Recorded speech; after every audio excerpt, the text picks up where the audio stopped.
દોરની જેમ ચમકે છે, જે સાંસ્કૃતિક ગૌરવ અને પ્રગતિના રંગોથી વણાયેલો છે. દર વર્ષે 1 મેના દિવસે આપણે ગુજરાત સ્થાપના દિવસ ઉજવીએ છીએ. પણ આ દિવસે આપણે ખાલી એક રાજ્યના સ્થાપનાની ઉજવણી નથી કરતા. આપણે એક ભાષાકીય ઓળખ અને સંઘર્ષની પરાકાષ્ઠાનું સન્માન કરીએ છીએ. સ્વતંત્રતા માટેના ઉત્સાહની વચ્ચે ભાષાકીય ઓળખનો પ્રશ્ન આઝાદી પછીના ગુજરાતને આકાર આપવામાં એક મુખ્ય મુદ્દા તરીકે ઉભરી આવ્યો. દ્વિભાષી બોમ્બે સ્ટેટમાં ગુજરાત અને મરાઠી ભાષી આ બે વસ્તીએ સહઅસ્તિત્વ એક ચળવળનો પાયો નાખ્યો, જેણે ઇતિહાસનો માર્ગ બદલ્યો. આ ચળવળની મોખરે એવા નેતાઓ ઉભા હતા જેમનું નામ હજુ પણ લોકોના કાનમાં ગુંજતું હોય છે.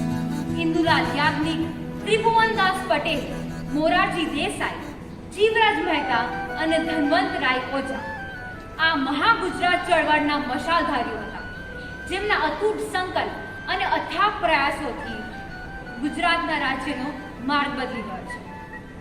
વિરોધ પ્રદર્શનો અને રેલીઓ દ્વારા તેઓએ સાંસ્કૃતિક ગૌરવની આગને સળગાવીને જનતાને ઉત્તેજિત કરી, જે ક્યારેય ઓરવાઈ નથી.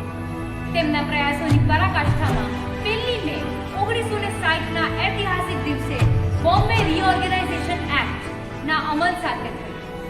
આ સીમાચિહ્નરૂપ કાયદાએ મહારાષ્ટ્ર અને ગુજરાત રાજ્યોને જન્મ આપતા બોમ્બે રાજ્યના ઔપચારિક વિભાજનની શરૂઆત થઈ અને આ રીતે ગુજરાતનો જન્મ થયો.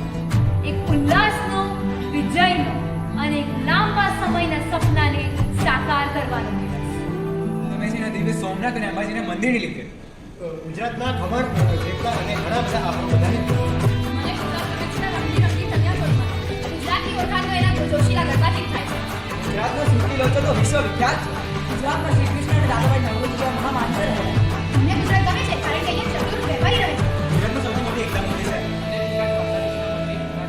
મને ગુજરાત વિવિધ વાનગીઓ રીતે ગમે છે. મને ગુજરાત ગમે છે એના વિશ્વવિખ્યાત ભટોળા માટે. મને ગુજરાત ટ્રેનોની સુરક્ષા માટે ગમે છે. મને ગુજરાતી લોકો ગમે છે જેમનો મહેનતુ સ્વભાવ છે અને ઉદાર દિલ છે. મને ગુજરાતના સ્વાદિષ્ટ ઢોકળા